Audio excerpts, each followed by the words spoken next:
شوال کا مہینہ شروع ہو چکا ہے۔ اس مہینے میں 6 نفلی روزوں کی بڑی فضیلت بیان کی گئی۔ چنانچہ میزبان رسول حضرت ابو ایوب انصاری رضی اللہ عنہ سے روایت ہے کہ رسول اللہ صلی اللہ علیہ وسلم نے ارشاد فرمایا: من صام رمضان ثم اتبعه 6 من شوال كان كصيام الدهر، کہ جس نے رمضان المبارک کے روزے رکھے اور اس کے بعد 6 روزے شوال کے مہینے میں رکھ لیے تو گویا کہ یہ پورا سال یا پوری زندگی روزہ رکھنے کے برابر ہے۔ اسی طرح ایک دوسری حدیث میں حضرت ابو ایوب انصاری رضی اللہ عنہ فرماتے ہیں: سمعت رسول اللہ صلی اللہ علیہ وسلم یقول من صام رمضان و6 من شوال فکأنما صام السنة كلها۔ حضرت ابو ایوب انصاری رضی اللہ عنہ فرماتے ہیں کہ میں نے نبی کریم علیہ الصلاۃ والسلام سے سنا، آپ نے فرمایا کہ جس شخص نے رمضان المبارک کے روزے رکھے اور شوال کے 6 روزے رکھے تو گویا کہ اس نے پورے سال کے روزے رکھے۔ اس کے علاوہ بھی متعدد احادیث میں شوال کے 6 روزوں کی ترغیب آئی ہے اور ان روزوں کی فضیلت بیان کی گئی ہے کہ رمضان المبارک کے بعد شوال کے 6 نفلی روزہ رکھنے سے سال بھر کے روزوں کا اجر و ثواب نصیب ہو جاتا ہے۔ اس کی وجہ اور بنیاد یہ ہے کہ قرآن کریم میں اللہ رب العزت کا یہ وعدہ ہے: من جاء بالحسنۃ فلہ 10 امثالها۔ آیت کا مفہوم یہ ہے کہ ہر نیکی کا بدلہ کم از کم 10 گنا ملتا ہے۔ تو اس حساب سے گویا رمضان المبارک کے 1 ماہ کے روزے 10 ماہ کے روزوں کے برابر ہوئے، اور شوال کے یہ 6 روزے 2 مہینے یعنی 60 روزوں کے مساوی اور برابر ہوئے۔ تو اس طرح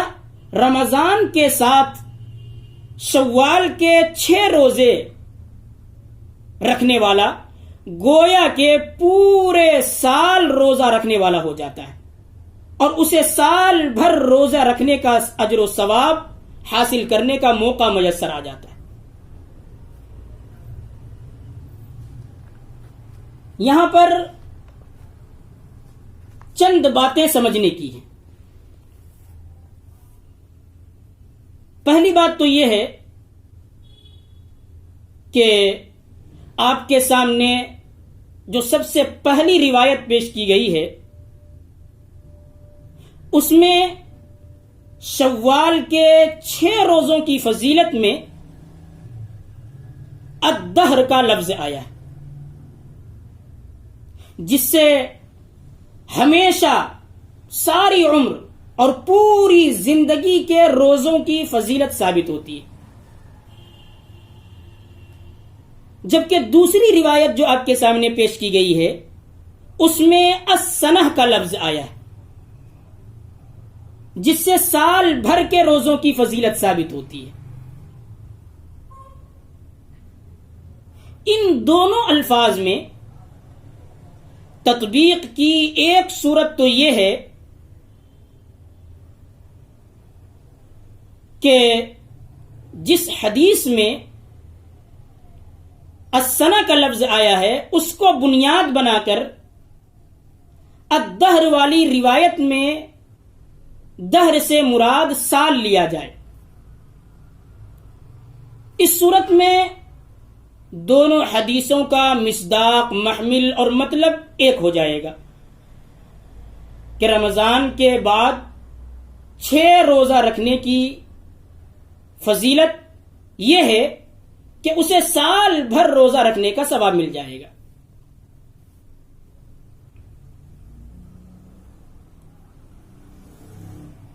تطبیق کی دوسری صورت یہ ہے کہ حدیث میں جو الدہر کا لفظ آیا ہے اس کو اپنے حال پر رکھا جائے اور اس سے ہمیشہ کی فضیلت ہی مراد لی جائے، تب بھی کوئی شبہ کی بات نہیں ہے، کوئی حرج کی بات نہیں، کیونکہ جو شخص ہر سال رمضان کے روزوں کے ساتھ ساتھ ان 6 نفلی روزوں کا بھی اہتمام کرتا رہے تو ظاہر سی بات ہے کہ اس کو ہر سال بھر کے روزوں کا اجر و ثواب ملتا رہے گا۔ تو اس طرح اس کو پوری زندگی ہمیشہ کے لیے روزہ رکھنے کا اجر و ثواب حاصل کرنے کا موقع میسر آتا رہے گا اور اسے پوری زندگی روزہ رکھنے کا ثواب ملتا رہے گا۔ دوسری بات یہ ہے کہ بعض لوگ یہ سمجھتے ہیں کہ جب تک شوال کے یہ 6 روزے نہ رکھے جائیں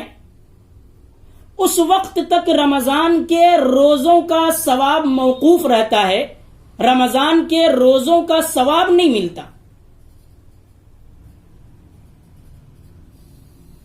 یہ ایک بے بنیاد خیال ہے، یہ خیال درست نہیں،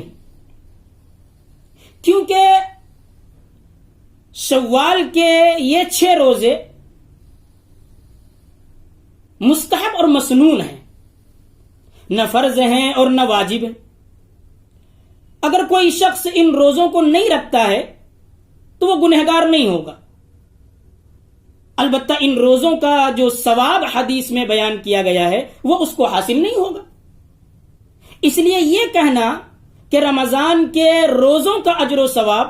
ان روزوں کے رکھنے پر موقوف ہے، یہ درست نہیں۔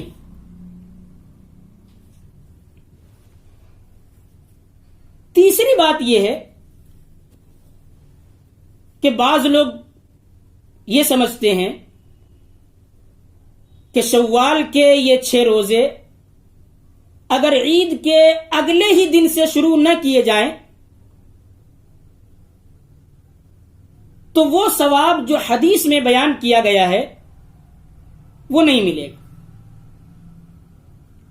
یعنی حدیث میں جو ثواب بیان کیا گیا ہے ان ثواب کو حاصل کرنے کے لیے ضروری ہے کہ عید کے اگلے ہی دن سے روزے رکھنے شروع کر دیے جائیں۔ اگر عید کے اگلے دن سے روزہ رکھنا شروع نہ کیا جائے تو پھر حدیث میں جو ثواب بیان کیا گیا ہے وہ ثواب نہیں ملے گا۔ یہ خیال بھی غلط۔ صحیح بات یہ ہے کہ عید کا دن چھوڑ کر پورے مہینے میں اگر ان روزوں کو پورا کر لیا جائے، خواہ یہ روزے عید کے اگلے ہی دن سے شروع کیے جائیں یا بعد میں شروع کیے جائیں،